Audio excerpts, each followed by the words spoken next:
अस्सलामुअलैकुम dear students. आज के इस लेक्चर में हम FSC physics part 2 chapter number 12 electrostatics article 12.13 capacitor and article 12.14 capacitance of a parallel plate capacitor, इन दोनों आर्टिकल्स को डिस्कस करेंगे। तो आइए स्टार्ट करते हैं आज का लेक्चर।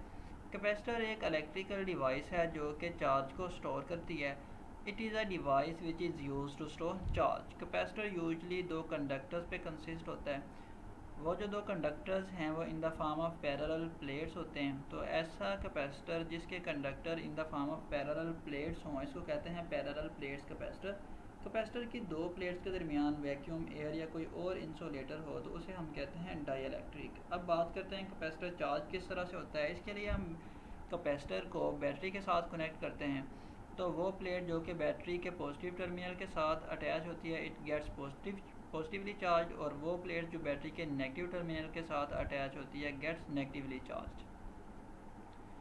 अब याद रखिएगा, कैपेसिटर उस वक्त तक चार्ज स्टोर करता रहता है जब तक कैपेसिटर की दो प्लेट्स के दरमियान इन चार्जेस की वजह से जो कि कैपेसिटर की प्लेट्स के ऊपर डिवेल्प हैं, उनकी वजह से जो पोटेंशियल डिफरेंस है वो बैटरी के पोटेंशियल डिफरेंस के इक्वल नहीं आ जाता, यानी जो सिस्टम है वो हमारा इक्विलिब्रियम में नहीं आ जाता।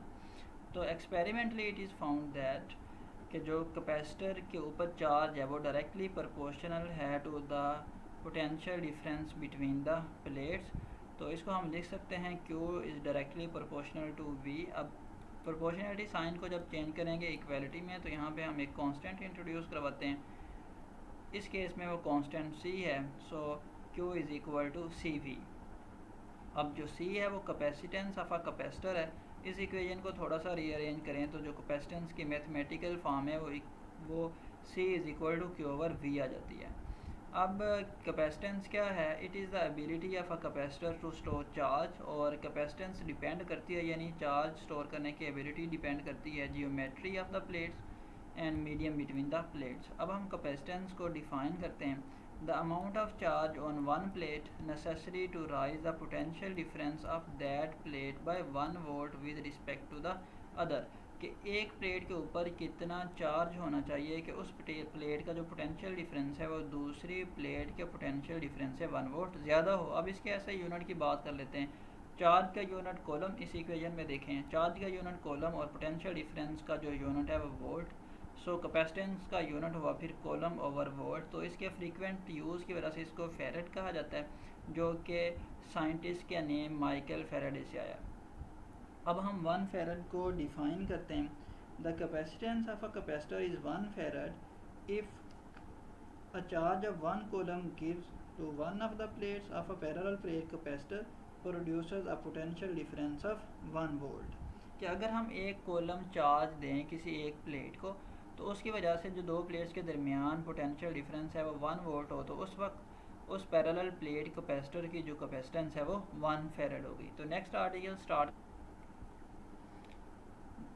करते हैं। Next article 12.14 capacitance of a parallel plate capacitor, और इसका कैपेसिटेंस का रिलेशन ड्राइव करते हैं। इसके लिए हम कंसीडर करते हैं कि एक पैरेलल प्लेट कैपेसिटर को बैटरी के साथ कनेक्ट किया गया है।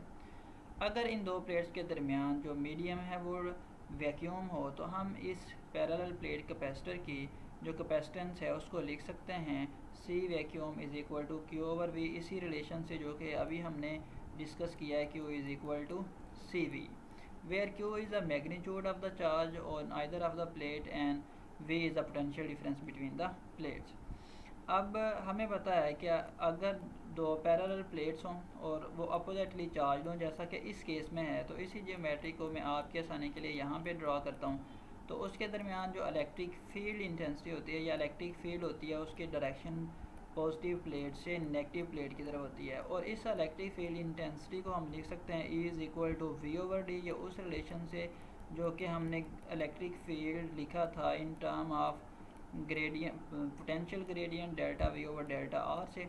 यहाँ पे अब जो V है वो पोटेंशियल डिफरेंस है बिटवीन द प्लेट्स, और जो D है वो इन दो प्लेट्स के दरमियान डिस्टेंस है। अब हम सरफेस चार्ज डेंसिटी को डिफ़ाइन करते हैं, जो कि इक्वल है सिग्मा ओवर एप्सिलॉन के। अब इन दो प्लेट्स के दरमियान हमने गॉसेस ला की जब एप्लीकेशन पढ़ी थी तो इलेक्ट्रिक फील्ड इंटेंसिटी की वैल्यू को कैलकुलेट किया था, जो कि आती है E is equal to sigma over epsilon. अब इस इक्वेशन में ये जो सरफेस चार्ज डेंसिटी यानी सिग्मा की वैल्यू है, अगर हम उसको सब्सिट्यूट कर दें तो ये इक्वेशन हमारे पास बन जाती है Q ओवर A एप्सिलॉन। अब ये जो दो इलेक्ट्रिक फील्ड्स की इक्वेशन है, इक्वेशन नंबर 2 और इक्वेशन नंबर 3, इन दोनों इक्वेशन को कंपेयर करें तो हम लिख सकते हैं V over D is equal to किसके इक्वल है, Q ओवर एप्सिलॉन के, Q ओवर एप्सिलॉन, ये यहाँ पे लिखा हुआ है V over D is equal to Q over epsilon. इस इक्वेशन को थोड़ा सा रीअरेंज करें, यानी Q को इस साइड पे अगर हम डिवाइड कर दें तो A एप्सिलॉन यहाँ पे न्यूमिनेटर में आ जाएगा और हमारे पास इक्वेशन जो है वो कुछ इस तरह से बन जाएगी। अब Q ओवर V की जगह से मैं इक्वेशन नंबर 1 से C वैक्यूम को यहाँ पे राइट कर सकता हूँ। तो इस तरह से हमारे पास जो कैपेसिटेंस है उसका रिलेशन क्या बना, A एप्सिलॉन ओवर D, और ये उस वक्त कैपेसिटेंस है जब दो प्लेट्स के दरमियान जो मीडियम है वो वैक्यूम हो, यानी जो कैपेसिटर की प्लेट्स हैं सेपरेटेड बाय वैक्यूम। अब बात करते हैं कि अगर हम इन दो प्लेट्स के दरमियान किसी डाइइलेक्ट्रिक को प्लेस कर दें जिसकी जो रिलेटिव परमिटिविटी की वैल्यू है वो एप्सिलॉन आर हो, तो फिर कैपेसिटेंस पे क्या फ़र्क पड़ेगा। इसके लिए एक छोटा सा एक्सपेरिमेंट करते हैं। हम एक वोल्ट मीटर को कैपेसिटर की प्लेट्स के साथ कनेक्ट करते हैं, जो कि इन दो प्लेट्स के दरमियान जो पोटेंशियल डिफरेंस की वैल्यू है वो बताएगा। अब इस वैल्यू को मैं कह देता हूँ कि ये वैल्यू इस वक्त V है, और फिर हम एक डाइइलेक्ट्रिक इंसर्ट करते हैं between the plates of a capacitor. तो वोल्ट मीटर से जब हम दोबारा से पोटेंशियल डिफरेंस चेक करते हैं तो उस वोल्टेज की वैल्यू को मैं कह देता हूँ V प्राइम है। तो हम देखेंगे कि जो वोल्ट मीटर की रीडिंग है वो ड्रॉप कर जाएगी, यानी V प्राइम जो है वो लेस देन हो जाएगा V से। इस बात का क्या मतलब कि अगर हम किसी डाइइलेक्ट्रिक को इंसर्ट करें between the plates of a capacitor, तो जो पोटेंशियल डिफरेंस की वैल्यू है बिटवीन द प्लेट्स वो फॉल कर जाती है, वो डिक्रीज़ कर जाती है।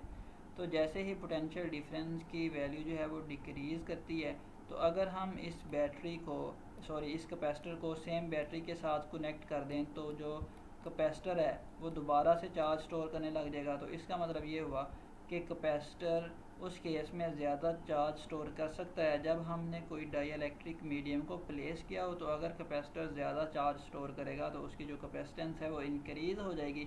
अब कैपेसिटेंस कितनी इंक्रीज़ होगी वो डिपेंड करती है कि उस मटेरियल की जो डाइइलेक्ट्रिक कांस्टेंट या रिलेटिव परमिटिविटी की जो वैल्यू है वो कितनी है। तो हम इस इक्वेशन को जो कि अभी हमने लिखी थी, जब दो प्लेट्स के दरमियान जो मीडियम में वैक्यूम हो, उसको फिर मॉडिफाई करेंगे और उसको इस तरह से लिख सकते हैं, the expression of capacitance of a capacitor when a dielectric medium of dielectric constant is placed between the plates of a capacitor will be A epsilon R over D. यहाँ पे जो एप्सिलॉन आर है इसको dielectric constant या dielectric coefficient भी कहते हैं। अब हम इस डाइइलेक्ट्रिक कांस्टेंट को डिफ़ाइन करते हैं। इस इक्वेशन को देखें, इसको हम थोड़ा सा रीअरेंज करें और जो ए एप्सिलॉन ओवर डी है इसकी जगह हम सी वैक्यूम लिखते हैं, जो कि हमने ये इस इक्वेशन नंबर 5 से जो है वो इक्वेशन नंबर 5 ड्राइव की थी। तो ए एप्सिलॉन ओवर डी की जगह हम सी वैक्यूम लिख देंगे। तो ये इक्वेशन जो है वो हमारे पास कुछ इस तरह से आ जाएगी, सी मीडियम यानी capacitance of a capacitor when a medium is present between the plate is equal to A epsilon over D की जगह C vacuum यानी capacitance of a capacitor when there is no medium or when there is vacuum between the two plates। और अब इस equation को थोड़ा सा rearrange करें हम, ये एप्सिलॉन आर आएगा यहाँ पे। थोड़ा सा रीअरेंज करें इस इक्वेशन को, तो हमारे पास यहाँ से जो एप्सिलॉन आर की वैल्यू है वो इस तरह से आ जाएगी, ये सी वैक्यूम इस सी मीडियम से डिवाइड हो जाएगा। तो यहाँ से हमने देखा कि ये रेशो बन रही है सी मीडियम टू सी वैक्यूम। अब सी मीडियम क्या है और सी वैक्यूम क्या है, इन दोनों को डिफाइन करते हैं। So the dielectric constant of a substance is defined as the ratio of a capacitance of a parallel plate capacitor when an insulating substance or insulating medium between the plates और किसके साथ ratio है, to its capacitance with vacuum as medium between them, के जो dielectric constant है या dielectric coefficient है वो रेशो है कैपेसिटर की कैपेसिटेंस के उस वक्त जब दो प्लेट्स के दरमियान कोई मीडियम मौजूद हो, और किसके साथ रेशो है जब दो प्लेट्स के दरमियान जो है वो वैक्यूम हो। तो इन जो कैपेसिटेंस की उस वक्त जो रेशो बनेगी उसे हम कहते हैं डाइलेक्ट्रिक कांस्टेंट। सो आज के लेक्चर में इतना ही। इंशाल्लाह नेक्स्ट लेक्चर में आपकी बुक का जो नेक्स्ट आर्टिकल है उसको एक्सप्लेन करेंगे।